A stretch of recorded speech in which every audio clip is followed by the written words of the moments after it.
Hello and welcome to Signal Shift. This is technically our first podcast episode for 2026. I just want to say thank you so much for bearing with me the last few weeks as we did repeat episodes. And definitely a thank you to our ardent audio podcast followers because it was repeat episodes for them, though they were new to YouTube. So there's a whole lot of episodes, I think close to 50, that have never been up on YouTube but do exist on the audio platforms. So if you found the last few interesting, definitely delve into those. Happy to be back here and back in the conversation seat.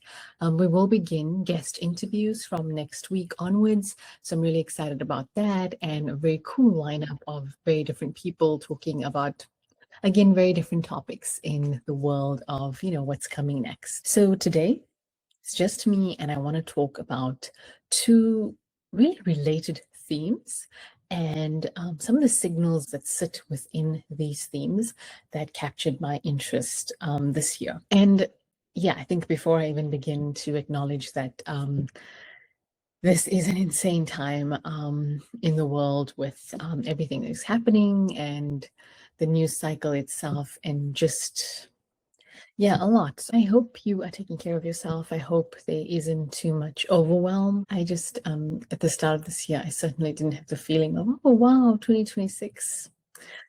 This is going to be my year. This is going to be such a good year. I understand the intention that people have in putting that out there. But, I don't know if that's how cycles of energy work often. And so I've certainly become somebody who just flows. And so you'll never hear me kind of talk about, oh, yay, 2026 is going to be, my year or our year or anything like that. It is another year, which will bring good and bad. And I think in our case, things unseen and unheard of, and interesting times. So I hope you are taking care of yourself and have practices that help you ground and be well and keep moving forward. So the first theme that I had was one we've spoken about so often, which is, kind of humans versus AI, I think is what we've often called it whenever we talk about artificial intelligence or robots. I'm kind of using those terms interchangeably very often.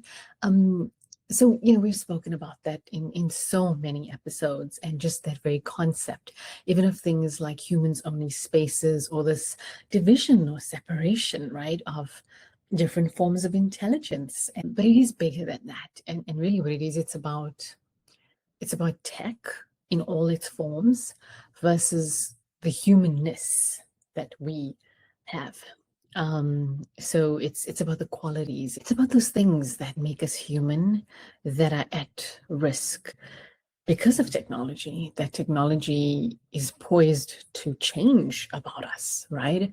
And that's really scary. It's really scary, and it's playing out in front of our eyes right now. So some of the things that have been going on that you're probably well aware of, right? Australia has banned social media for under 16s. Countries like Spain, France, and Denmark are also following the same trend and going to be doing the same. And I think it's going to stir up everywhere, as there's a big question about what this is doing for the health of young kids. And having young nieces and nephews, I wish some of these things had come about earlier, but we are learning. Really interesting, in Denmark, they are going a little bit further, but in their schools, they are significantly reducing screens, iPads, laptops, all of that, and really kind of making a very concerted and a deliberate effort to bring in more books and more actual textbooks and more writing and more paper. And just lots more books and lots more reading instead of just digital. The studies and the evidence that they have looked at and researched in making this decision has shown that screens are weakening learning. So fascinating, because Denmark was one of the first countries that went digital in their schools. I don't know, 15 years ago. a decade ago, right? So such an interesting twist. And it's showing how quickly these cycles are moving as well, that within a decade, things can change so dramatically. And I'm sure the next decade is going to bring us that as well. So on the one hand, while we'll see schools using robot tutors, we're going to see this exact conflict of saying, nope, we want to go back to textbooks because it's about that humanness and how we as humans learn. Use digital tools, and the internet has changed drastically in the last decade at such an incredible speed. It's a long-standing statistic. You've probably heard this one, right? But humans make up less than 40% of actual internet traffic. The rest is actually bots. It's hacking tools and now the world of AI crawlers, right? And, the same number was still stated right up until 2023. And it's a company called Barracuda Networks that I think is often quoted with that number. And I'd be curious what the latest numbers are. But the fact of the matter is that, we don't exist alone online. And it's just becoming more exaggerated, right? And we hear stories, and we will hear more stories like this, like the Japanese woman who married her ChatGPT character. I think his name is Klaus. She designed the avatar herself, right? So he was this ideal partner in that sense. It's not legal, but she did have an actual wedding ceremony with the screen. It's not an insane idea anymore. Humans are forming bonds with digital personalities, and they want to ratify those bonds as we do in real life, right? You're my best friend, you're my boyfriend, you're my husband, you're my favorite cousin, you're my closest whatever. You're my favorite neighbor. That is what we look to do. That's very human. But now we exist in this world where those relationships can be had with digital entities. So the chances are we're going to see more and more of this. And a question that I have is, will there be a call to legalize unions like that?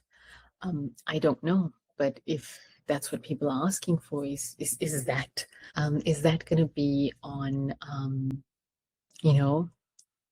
is that going to be one of those things that we are seriously considering in a couple of years' time? So something to think about there. It's not just parents and schools that are raising kids anymore. It's technology too. I mean, think of the amount of time that they spend watching all these channels, ironically, but watching all these channels online, consuming so much digital content.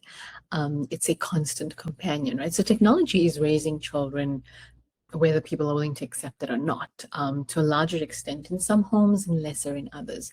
The point is, how is it raising them? Who are they turning out to be? How is that experiment going? And I think that's where some of the concerns and the fears naturally are coming up now, because we can see some of the ill effects very clearly. And it's not just the young ones, right? But, the elderly are also increasingly vulnerable to this.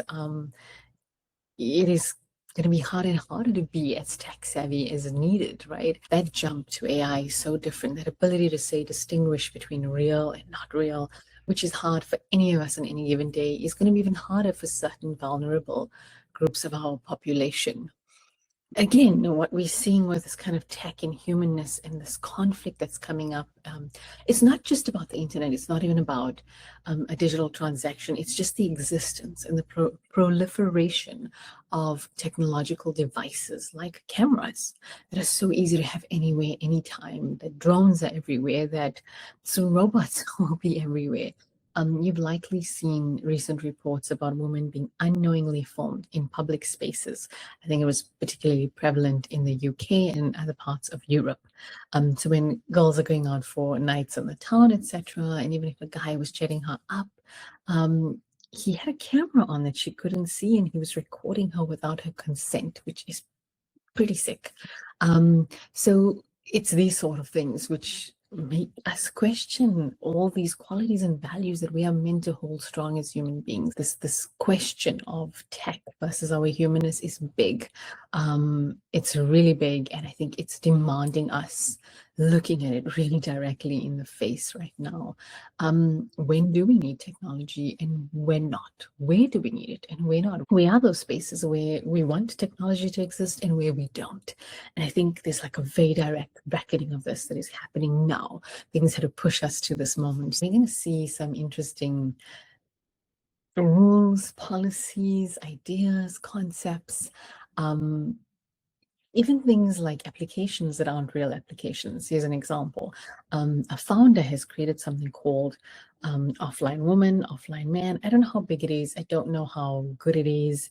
I just saw this being marketed online. So certainly not at all a call to join this. I think, again, needs more investigation. But he is kind of proposing an alternative to online identity. And in essence, what it is it's a community where prospective members resign completely from their digital lives by signing a literal physical contract and agreeing to that. And when you make that commitment, you disappear from the internet. I don't know if they take care of that for you or how that works, but that is, that's the key basis of your belonging. And it's then replaced, your online life is replaced by an offline network where people will know each other and humans can verify other humans because they've seen and existed with them in real life. Somebody within the group will know that person for real, right? And it's only after you, kind of sign that physical contract and you exit, as they would call it, that you get to learn about, where to go, when are people meeting up, what happens. It's really interesting, like secret society meets gathering in the future, just keeping it private, keeping it human and only human.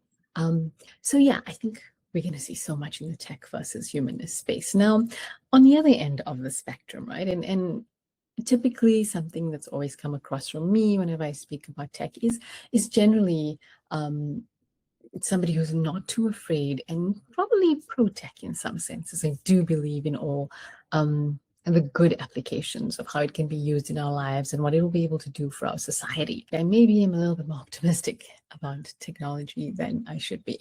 But on the opposite end of the spectrum of this tech versus our humanness is this idea of where nature meets technology, where nature and things really more like robotics and artificial intelligence come together in very powerful ways. This is what we're going to need to help us fight climate change, address some of the issues we have. This is one of the biggest benefits to tech. And when the whole, the natural, and the organic can kind of work together with technology for a better quality of life for all of us, I think that's exciting, right? So 3 signals about how robots and artificial intelligence are working with nature in ways that are and will continue to be really good for society on the basis of the very big challenges that exist in our world now and increasingly so over the next few years. And the first one is about how robots can be used to reforest a forest. Okay, in Portugal, 2 19-year-old students, they're probably a little bit older now, but they were 19 when these students created kind of a spider-like robot mechanism to help with deforestation that was occurring due to wildfires in Portugal. This machine is called the Trovador. And yeah, it's a spider-like robot. And the magic about it is that it's able to climb really steep, really dangerous terrain to plant trees. Around 60% of the Portuguese green area actually lies in cliffs and mountains. And it's really hard to conduct reforestation efforts in those environments, right? It's very risky for people to do that. So these amazing little spider bots plant saplings 28% faster than humans, right? At about I think 200 per hour. And there's a 90% survival rate to those plants as well. That's what they've seen over time. And while you might question, well, isn't there other technology like drones that might be faster? Again, with the type of terrain that they have, drones don't always or can't achieve that kind of accuracy. It makes a lot more sense to have these machines on the ground. What's really nice, what's interesting is that, they haven't gone and turned this into like a big profitable venture. They are partnering with governments, NGOs, the focus really is on making this technology work and using it for our communities and societies in very responsible manner, rather than just putting a product out there and big profit, no matter who buys it and who uses it. And another signal in support of reforesting forests, the University of Idaho have also developed a robot in essence, right? A wheeled robot that's autonomous, and it identifies weeds and it destroys them. And they've actually got a partnership with the USDA to demo this robotic weeding system. Okay, and this one is for all of those people who love saffron infused lattes, Persian cakes, and not forgetting biryani, of course, right? So anyone who loves to use a little bit of saffron here and there knows saffron is very pricey for very little. Also loses its freshness, so you have to be very deliberate about when you're using it and how you use it, right? Now, saffron typically grows in places like Kashmir, which I think is the second largest producer of saffron in the world, and it grows and it needs to grow in a cold climate. It is that expensive because it is a very arduous process to grow and to harvest saffron as well. It's labor intensive, there's a lot of labor involved, and it's small quantities that come out. And so hence, the very expensive price that we all pay for saffron. Two things are happening with this. And so generally what we are seeing outside of the tech part, which I'll speak to shortly, but is the fact that other countries like Canada, for example, want to grow their own saffron, right? Whatever countries can grow, create, make for themselves, they want to do and reduce reliance, right, on other countries. It makes complete sense. In certain cases, it creates, new sort of economies and smaller economies for their people as well. So countries like Canada are moving to experimenting with growing and innovating with saffron farming. And what is interesting, though, is how technology is now aiding this, whether it's in different countries, in Kashmir itself, or in regions where one would have never imagined that saffron could be grown. So Kashmir itself is facing a lot of climate pressure. So Kashmir in 2010, 2011 produced 8 metric tons of saffron. By 2023, 2024, this number has dropped to 2.6 metric tons. That is a big drop. So within Kashmir itself, they're forced to look at indoor farming for saffron, even in places like Canada, where they're now starting to do this for themselves.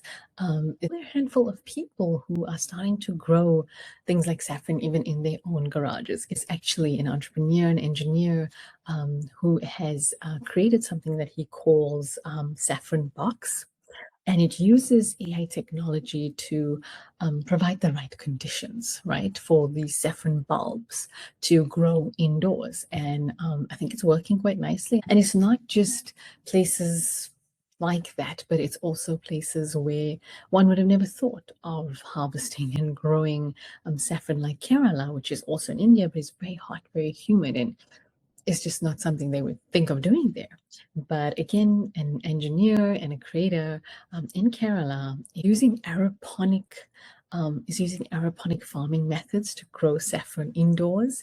And not only that, but he's taught about 100 people in his region how to do this themselves. So, it could be a new form of work for people. Perfect example of how, yes, AI is coming, but they are going to be these interim careers. And I'll call them interim, but they will be these interim careers where, you get to work with technology in a new way to do things that haven't been done before. The fact that he is teaching people in his community how to do this speaks to a really interesting model of how we learn, how we develop new careers and business models, build that resilience of creating our own produce in different communities and societies. I think we're going to see, not just with saffron, but with so many products, these changes that are happening in farming innovation for a while now. But as consumers, it hasn't been ready or at scale to touch us. I think that's going to change in the next couple of years, right? And now it's going to start touching us, whether it's through pricing or just the availability of certain types of products or produce we never had before.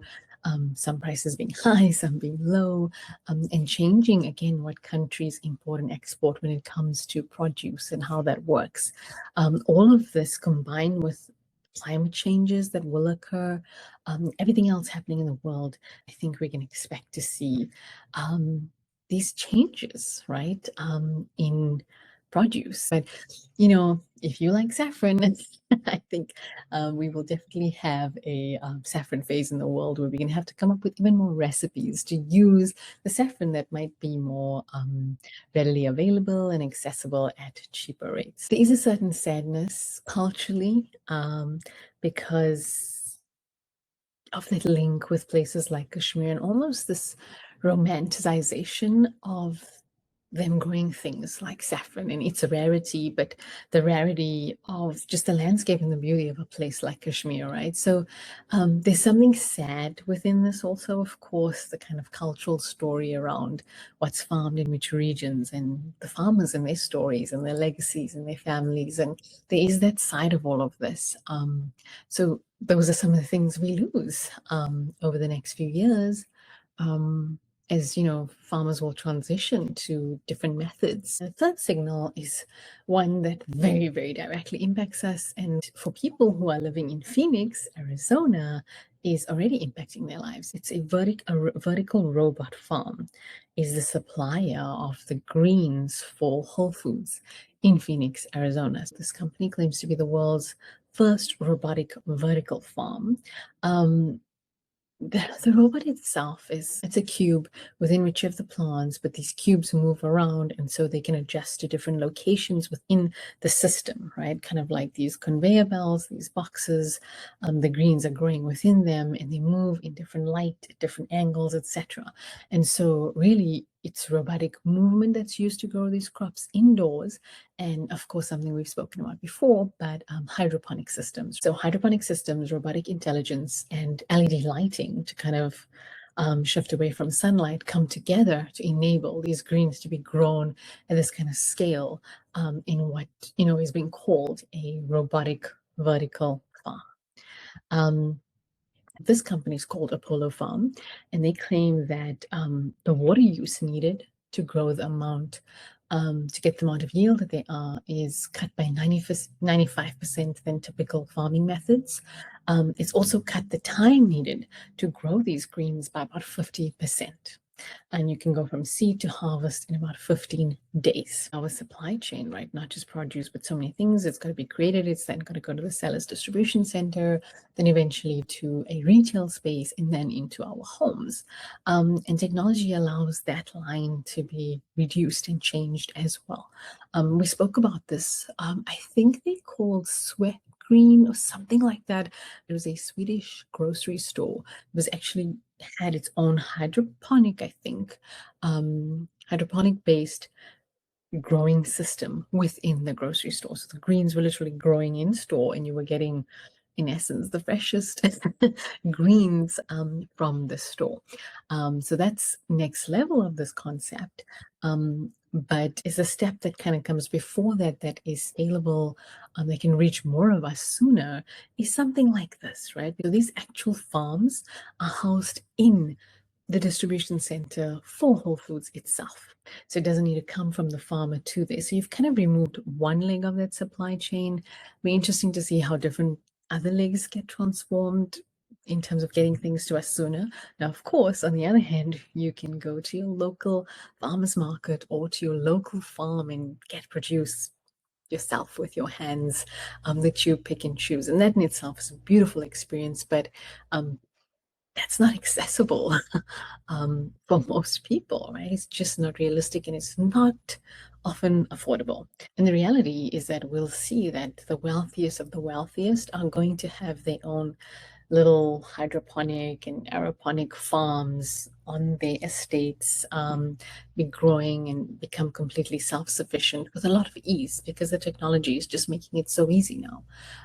The truth is that, between climate changing global rules and other geopolitical issues, it is more important than ever to be able to grow with as little resources, because we have resource shortage, as close to local as possible, so that the basics can be accessible. And we've set things up smartly. We have these systems that work for us, in different communities all across the world. So people who may never have heard of hydroponics or know nothing about farming innovation could very soon be buying, you know, um, lettuce from the store that is using this technology, and they may not know it for a while. So that was it for today. Just these two themes, right? Of where nature and robots are working together in positive ways, in effective and useful ways, and where there's a real like question now, right? About like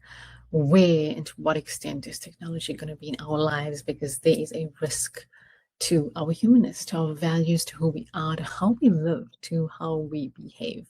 Some questions to ponder out of today's podcast. Please let me know your thoughts, your experiences in any of these realms, the things you've been encountering in this space, or questions that are coming up for you on these topics. Thank you so much for listening, as always.